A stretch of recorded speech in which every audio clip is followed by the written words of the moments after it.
Bismillahirrahmanirrahim. Alhamdulillahirabbil alamin wa bihi nasta'in ala umuri dunya waddin. Wassalatu wassalamu ala asyrafil anbiya'i wal mursalin sayyidina wa maulana Muhammad khataman nabiyyin wa ala alihi wa sahbihi ajma'in, amma ba'du. Alhamdulillah, kita melanjutkan kajian kitab Taqiratus Sadidah yang disusun oleh Sayyid Hasan bin Ahmad Al-Kaf. Dan kita di pembahasan tentang masalah sholat musafir atau sholat jamak dan juga sholat qashar. Nah, ada beberapa permasalahan di sholat qashar. Nah, sebelumnya kita bahas tentang syarat ya. Yang pertama, idza syakkal ma'mum fi niyatil imam hal nawal qasra amla. Fa hal yajuzul qasr al ma'mum? Kalau makmumnya ragu fi niyatil imam, apakah imam ini niat qashar apa enggak? Karena kan makmum kalau qashar harus dengan imam yang qashar. Kalau imam qashar, makmum bebas. Ada yang qashar, ada yang enggak, tergantung. Nah, dalam kondisi ini makmum ragu, imam ini qashar enggak ya? Karena imam ternyata belum mengumumkan. Ketika mau niat mau memimpin sholat belum mengumumkan kalau dia mau qashar atau tidak. Dan posisi di rest area yang memungkinkan orang ini adalah musafir. Beda dengan kalau misalkan kita musafir nih, tapi kita ada di satu kota dan kita sholat di masjid. Yang kemungkinan besar yang di masjid itu adalah orang yang bukan musafir, imamnya. Nggak pakai ragu gini kan. Tapi kalau di kondisi yang luar kota, dengan atau di bandara mungkin sama-sama musafir atau di rest area gitu, kemungkinan besar kan dia musafir juga. Tapi kita nggak tahu apakah imam ini mengucapkan qashran atau tidak. Nah, gimana caranya? Fahal yajuzul qashru lil makmum, apakah boleh makmumnya qashar begitu aja tanpa mengetahui imam qashar apa enggak? Maka dikatakan yajuzul lil makmum, maka boleh bagi makmum at-ta'liq. Lil makmum at-ta'liqun niyatil qasri.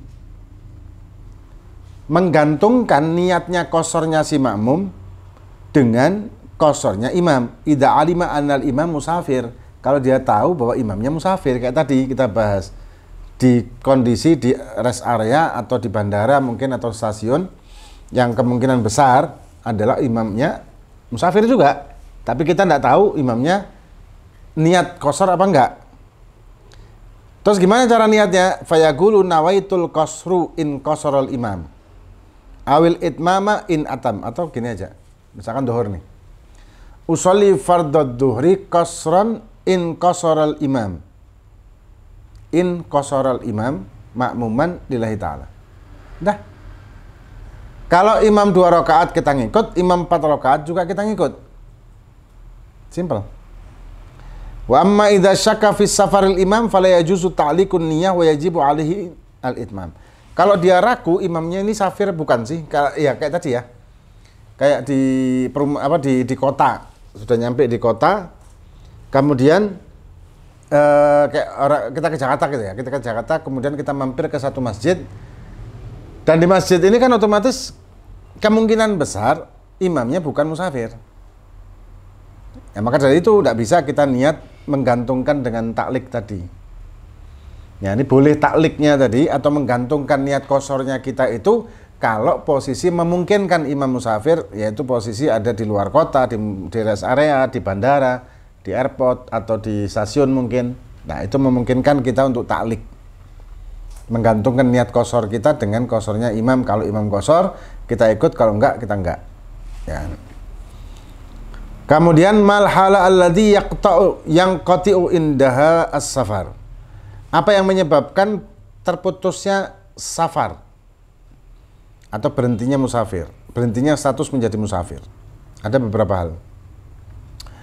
Yang pertama, yang qati'u safar fi halatain indahuma la yajuzul qasru. Terputusnya musafir ini di dua keadaan, dua kondisi. Yang keduanya ini tidak diperbolehkan qashar. Apa? Yang pertama, niatur rujuk min makithi mustaqil ila watanihi wa qad baqiya aqallu min marhalataini ila watanihi. Kalau dia niat balik, tidak jadi pergi, dengan posisi dia makithi mustaqil ini adalah orang yang bepergian bukan ngikut orang. Jadi dia tahu tujuan. Dia tahu tujuan. Nah, orang ini niatur rujuk, punya keinginan untuk balik, tidak jadi berangkat atau tidak jadi meneruskan perjalanan. Ila watonihi, balik ke kota asalnya dia. Waqad bagia, dan ada sisa agol min marhalataini ila watonihi, kurang dari 2 marhalah menuju ke kotanya dia. Contoh, kita mau perjalanan ke Semarang 200 kilo, sampai di Pasuruan berupa pikiran atau ada sesuatu yang mengharuskan kita balik ke Malang. Sedangkan Malang sama Pasuruan ini kurang dari 2 marhalah ya. Tadinya kita masih boleh untuk kosor kan.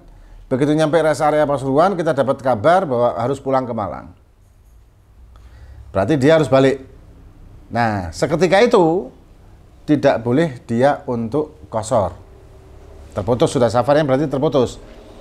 Karena harus kembali, dan jaraknya kembalinya itu kurang dari 2 marhalah. Nah, kemudian atau yang kedua, niatul iqamah fi baladin arba'ata ayamin fa aktar ghaira yaumai dukhuli wal khuruj. Yang kedua, batalnya safar itu kalau kita niat bermukim di satu daerah setelah kita datang ke situ, niat mukim 4 hari atau lebih ya, di luar hari masuk dan hari keluarnya dia. Hari masuknya tidak gitu. Misalkan kita datang hari Sabtu, maka yang dihitung minggunya, dari minggunya. Kalau kita sudah punya planning lebih dari 4 hari di situ, maka terputuslah safar kita. Dalam arti begitu kita nyampe langsung kita tidak boleh menjamak dan juga tidak boleh tidak boleh menjamak dan juga tidak boleh mengkosor. Contoh, kita ke Jakarta. Planning di Jakarta berapa? 5 hari. 5 hari, berarti kan lebih dari 4 kan? Begitu masuk Jakarta, langsung kita tidak boleh jamak dan kosor. Tapi kalau planning kita kurang dari 4 hari, rencana berapa? 3 hari. Begitu nyampe Jakarta, masih boleh kita jamak dan mengkosor, belum terputus safarnya.